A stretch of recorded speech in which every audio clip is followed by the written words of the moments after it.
일본 취업을 준비하면서 면접 그리고 ES만 열심히 준비하시는 분들도 있는데 정말 좋은 회사 가시려면 SPI 기본적으로는 공부를 좀 하셔야지 좋은 회사를 가실 겁니다. 나 정말 공부하기 싫어 하시는 분도 계시죠. 그런 분들은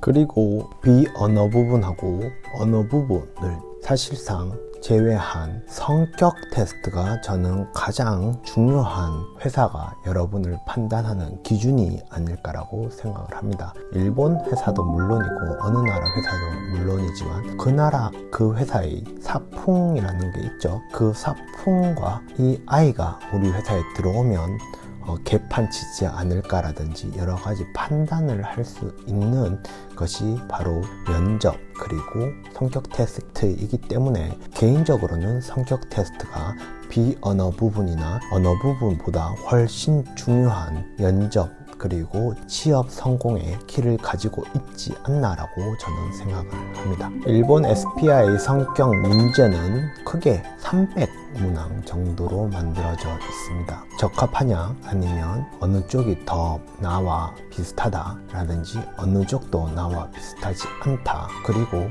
전혀 맞지 않다 라고 이 4가지 문항 중에서 고르는 경우가 굉장히 많습니다. 그렇기 때문에 그 안에서 질문들은 모두와 같이 행동적인 측면 그리고 일에 대한 또는 학교 생활에 대한 의욕적인 측면 그리고 정서적인 측면 그리고 라이프 스타일에 대해서 4가지 관점으로 여러분에게 300여 가지의 질문을 하게 됩니다. 그리고 나중에 SPI를 치시면 성격 문제 중에서는 비슷하지만 조금 꼬아두는 것 같은 문제가 몇 개가 있습니다. 그 문제를 풀 때는 자세히 잘 읽어보시고 일관상통한 대답을 고르셔야 합니다. 1번의 질문하고 35번의 질문이 또는 5번의 질문과 75번의 질문이 굉장히 비슷한데 여러분께서 다른 답을 고르시면 뽀록이 나겠죠. 거짓말로 알게 되기 때문에 굉장히 자세히 신중하게 비슷한 내용에 대해서는 똑같은 답변을 선택하시는 게 맞습니다. 그리고 라이프 스타일 같은 경우에는 그 결과 SPI 결과를 베이스로 하여 여러분이 면접을 할 때 면접관들이 참고하는 경우도 있다고 하니 특히 라이프 스타일 관련된 문항에 대해서는 확실하게 여러분의 색깔을 넣어 확실한 답을 그리고 거짓말을 하지 않는 답을 선택하는 것이 하나의 키 포인트로 됩니다. 그리고 하나의 팁을 더 드리자면 무조건 성격 테스트를 솔직하고 정직하게 할 필요는 없습니다. 제가 보기에는 SPI를 치면서 성격 테스트를 할 때 여러분이 지원하고자 하는 회사와 비슷한 그리고 같은 사풍의 풍토를 가진 답을 선택하는 것이 베스트이기 때문에 문제를 푸실 때 잘 생각하시고 내가 지원하는 회사가 이런 인재를 원하구나 이런 사풍의 회사구나 파악을 하신 다음 성격 테스트에 돌입을 하시는 것을 추천드리겠습니다.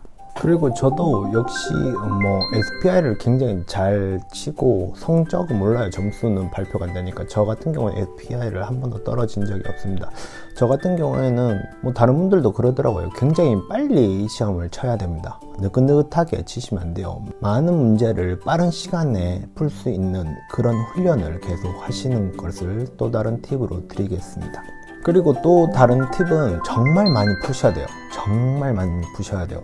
보통 이제 저는 이 책으로 공부를 한 것 같은데 옛날에 기억이 조금 안 나지만 한 권의 책을 한 3번 돌리세요. 적어도 2번 그리고 많으면 3번 정도 돌리시고 또 돌리시고 또 돌리시면 좋은 결과가 나올 거라고 생각을 합니다. 이제부터는 SPI를 제외한 다른 이제 시험에 대해서 굉장히 간단하게 알려드리겠습니다.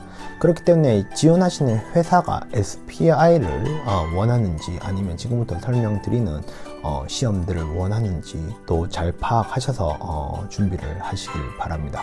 일단 타마테바코라는 이제 시험이 있습니다. 보통 이제 SPI 아니면 이제 타마테바코 이 둘 중에 하나를 시험으로 채택하는 회사가 굉장히 많기 때문에 공부를 하시면 됩니다. 그리고 여기도 이제 똑같이 언어, 그리고 수학, 그리고 영어, 그리고 성격, 그리고 의욕이라고 하는데 의욕 이걸 어떻게 이야기할지 참 어렵긴 하지만 아무튼 이렇게 5가지로 구분된 이제 시험이기 때문에 잘 보시면 되고, 소문에는 타마테바코는 이제 족보가 또 돈다고 합니다. 그 족보 가지고 계신 분 저 오픈 채팅방 오사카 샌님 오픈 채팅방 오시면 혹시 가질 수도 있으니까 우리 샌러들과 가족분들하고 친하게 지내시길 바랍니다. 그리고 타마테바코는 그렇게 지나가고요. 그리고 두 번째 이제 말씀드리는 게 GAB 그리고 CAB, 갭이랑 캡이랑 이렇게 부르는 게 있습니다.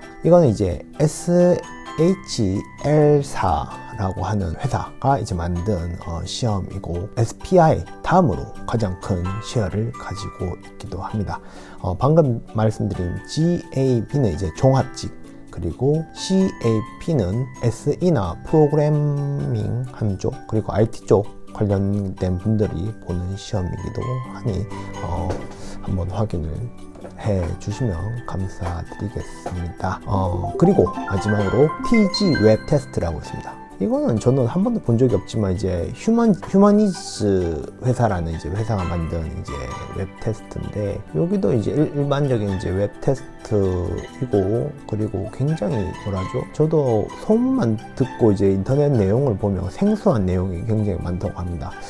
뭐 잘 안 알려졌으니까 생소한 내용이 있을 수도 있고, 그리고 난이도가 매우 높은 문제들이 많기 때문에 조금 기업 측에서도 너무 SPI하고 이제 뭐 타마테바코가 너무 많이 이제 퍼져 있으니까 이 TG 웹이라는 시험을 등용하는 경우도 많다고 합니다. 일단 이 TG 웹 이제 서비스 같은 경우에는 이제 언어, 그리고 수학, 그리고 영어, 성격 이런데 이게 이제 개수, 수학 쪽이 굉장히 어렵습니다. 암호라든지, 그리고 아니면 전개도라든지 추론이라든지 생각보다 SPI보다 훨씬 어려운 레벨, 그리고 언어 쪽도 짧은 글이 아니고 굉장히 장문의 긴 글들을 베이스로 하는 시험들이 많이 나오고, 그리고 전문적인 내용들이 굉장히 많이 나온다고 하기 때문에 언어 부분도 어렵다고 하네요. 아무튼 오늘은 여기까지 일본 취업을 준비하면서 중요하게 준비하여야 하는 시험에 대해서 이야기를 해보았습니다. 많은 분들이 면접 그리고 ES만 열심히 준비하시는 분들도 있는데, 정말 좋은 회사 가시려면 SPI 기본적으로는 공부를 좀 하셔야지 좋은 회사를 가실 겁니다. 나 정말 공부하기 싫어 하시는 분도 계시죠. 그런 분들은 SPI를 아직까지 적용을 안 하는 회사들도 많습니다. 특히 벤처나 이제 조금 작은 기업들 같은 경우에는 따로 이렇게 SPI라는 것을 두지 않고 면접 그리고 ES만 보고 채용하는 경우도 있으니 그쪽으로 한번 뚫어보시길 바랍니다. 오늘도 여기까지 D였고요. 파티 같은 하루 되시고 좋은 하루 되세요. 안녕.